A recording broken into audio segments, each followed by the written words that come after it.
तेजस्वी यादव जी से पूछिए कि जब शहाबुद्दीन साहब मरहूम को 4 कंधा नहीं दे पाए, सिर्फ 4 ही कंधा की जरूरत थी, 5 की नहीं जरूरत थी, 4 कंधा देने में नहीं, दिल्ली में रहकर कंधा नहीं दे पाए, तो अब ये नहीं बोले। और उनके घर, उनका चपरासी क्वार्टर से शीश महल पहुंचाने वाला कौन है? वो मुसलमान है। बकलोल और बचौल जो है हर दिन नफरती बात करता है। तेजस्वी यादव राजभवन में गले मिल रहे हैं और यहाँ लिफाफा थमा देते हैं कि तुम ये बोलो। वहाँ पर मुसलमान और यादव बहुल इलाका है, क्यों जीत जाता है वहाँ पर फैयाज साहब कैसे हार जाते हैं?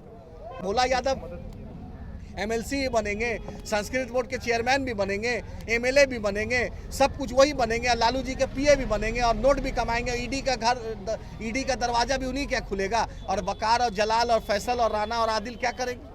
और हम लोग अल्लाह से डरते हैं। अल्लाह के 10 साल 11 साल हो गए, नरेंद्र मोदी की सरकार है। हम नरेंद्र मोदी की सरकार से नहीं डरते, अपने आप अल्लाह से डरते हैं। और हक और हकूक़ के लिए सीए एनआरसी का मुद्दा हुआ, हमारी माँ बहनें रोड पर उतरी, हमारे लोग उतरे। बैरिस्टर असदुद्दीन ओवैसी साहब ने जो महात्मा गांधी ने किया था वो पार्लियामेंट में उन्होंने बिल फाड़ा। सीट से कैंडिडेट उतारा जाता है तो उसको किसी न किसी कुल्लू से जोड़ दिया जाता है। हाल ही में जाले विधानसभा में जब मस्कुर उस्मानी साहब को यहाँ से टिकट गया तो ऋषि मिश्रा जो अभी राजद का मुसलमानों की हतेशी बताती है और उसके लिए पक्की दावेदारी भी पेश करते हैं, लेकिन जब मस्कुर उस्मानी एक मुसलमान का बेटा जब जाले से लड़ने की कोशिश किया उसे जिन्नेवादी से जोड़ दिया जाता है, अनेकों प्रकार की बीमार अफवाहों से जोड़ देता है। फिर मुसलमान इस तरीके की अफवाह से बचकर किस तरीके से? मैं तो वही बोलना चाहता हूँ कि ऋषि मिश्रा से पूछे, तेजस्वी यादव से ना पूछिएगा। भाई तेजस्वी जी आप बताइए कि ऋषि मिश्रा कल तक भाजपा जदयू से चुनाव लड़े थे, आज से रातों रात अब ऐसा क्या हो जाता है जो आपके हो जाते हैं? जितना भाजपाई आता है आप उसको गले लगा लेते हैं। अशफाक करीम साहब को राज्यसभा नहीं दिखता है, आपको संजय यादव दिखता है, मनोज झा जी दिखते हैं। मनोज झा जी के बूथ पर चलिए, बतला दे कितना वोट मिलता है उनके राजद को, कितना महागठबंधन को कितना वोट मनोज झा दिलाते थे। गमछा ओढ़ के सिर्फ समाजवाद का नारा से नहीं ना होता है वोट। लोकतंत्र में तो वोट दिलाइए ना मनोज झा जी। सिर्फ आप दिल्ली में बैठ के प्रोफेसर का भी तनख्वाह ले रहे हैं, राज्यसभा भी मेरे जगह पर जा रहे हैं। आपके लोग कितना वोट दे रहे हैं महागठबंधन को? बतला दे। अखिलेश सिंह जी के लोग कितना वोट दे रहे हैं? वोट तो दे रहा है फैसल, वोट तो दे रहा है पिछड़ा, दलित, गरीब। लेकिन आप और उस ऋषि मिश्रा से पूछिए कि मशकूर उस्मानी से इतना चिढ़ क्यों था? तो जिन्ना के मदार में तो चचा अडवाणी गए थे, तो उस पर नहीं बोलने का था। अरे मशकूर के साथ खानदान ने इस देश के लिए जान दिया, हमारे बाप दादा ने जान दिया। फजले खैराबादी से लेकर टीपू सुल्तान से लेकर आज तक हमने वीर अब्दुल हमीद, जब भी जरूरत पड़ी और आज भी जरूरत पड़ेगी तो सबसे पहले हम रहेंगे, इसमें हम कभी पीछे नहीं रहते। तेजस्वी कह रहे हैं कि मुसलमानों की रक्षा उनके पार्टी के 5-5 मुसलमान, एक मुसलमान की रक्षा 5-5 उनके पार्टी के हिंदू करेंगे। अब हम तेजस्वी यादव जी से पूछे कि जब शहाबुद्दीन साहब मरहूम को 4 कंधा नहीं दे पाए, सिर्फ 4 ही कंधा की जरूरत थी, 5 की नहीं जरूरत थी, 4 कंधा देने में नहीं, दिल्ली में रहकर कंधा नहीं दे पाए, तो अब ये नहीं बोले। और उनके घर, उनका चपरासी क्वार्टर से शीश महल पहुंचाने वाला कौन है? वो मुसलमान है। ये तेजस्वी जी जान ले। और हम लोग अल्लाह से डरते हैं। अल्लाह के 10 साल 11 साल हो गए, नरेंद्र मोदी की सरकार है।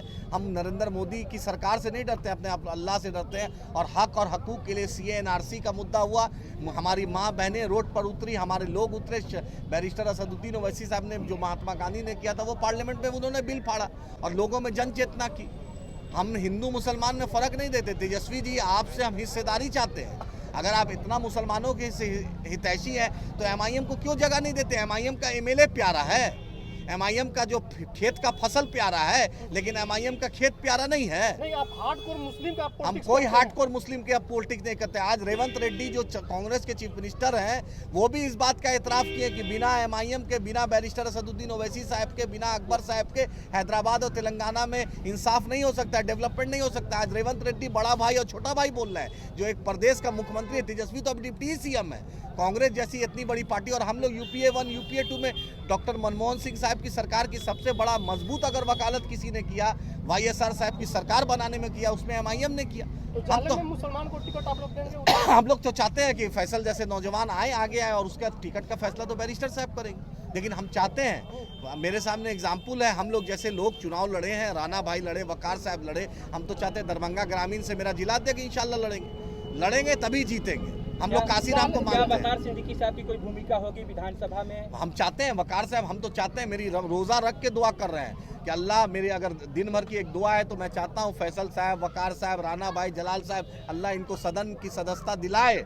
और इन लोग जब जाएंगे तो हिंदू और मुसलमान और पिछड़ा दलित मजलूमों की एक आवाज़ ऐसा बनेंगे जो लगेगा कि नहीं, ये जो शेरवानी है ये इंसाफ का है। जिस तरीके से अकबर ओवैसी साहब नुमाइंदगी करते, आज उन्होंने रामनवमी के लिए छुट्टी की बात की, उन्होंने कोरोना में सबसे ज़्यादा खिदमत किया, आज अभी भी गैर मुस्लिम भाई है सबसे मजबूती से वहाँ अकबर ओवैसी साहब को वोट देते हैं। हम इंसाफ की बात करते हैं, मेरे नबी ने इंसाफ सिखाया, मेरे इस्लाम ने इंसाफ सिखाया। हम फ़र्क नहीं देखते, मेरा खून और राणा भाई का खून में कोई फ़र्क नहीं, दोनों लाल है। लेकिन हक और इंसाफ के लिए राणा भाई खड़े हैं, तो अगर ये 4 कदम बढ़ेंगे तो हम इनके साथ 40 कदम बढ़ेंगे। आदिल साहब, मिथिलांचल की कोई ऐसी सीटें हैं जिस पर मुस्लिम को टिकट मिलना चाहिए, राजद ये कहकर टिकट काट रही है कि मुस्लिम को टिकट देंगे तो भाजपा जीत जाएगी, तो ऐसे में आप लोग कैसे फाइट करें? अरे भाई, तो भाजपा जीत जाएगी। दरभंगा हारे, मधुबनी हारे, मुजफ्फरपुर हारे, झंझारपुर हारे, सब तो हारे ही। आप कौन जीत गए? आपके भोला यादव हार गए, आपके ये साहब ललित यादव हार गए, आपके सिद्दीकी साहब हार गए, सब साहब तो हार गए। बुचौल को क्यों नहीं जीता है? बुचौल जब बकलोल और बचौल जो है हर दिन नफरती बात करता है। तेजस्वी यादव राजभवन में गले मिल रहे हैं और यहाँ लिफाफा थमा देते हैं कि तुम ये बोलो। वहाँ पर मुसलमान और यादव बहुल इलाका है, क्यों जीत जाता है वहाँ पर फैयाज साहब कैसे हार जाते हैं?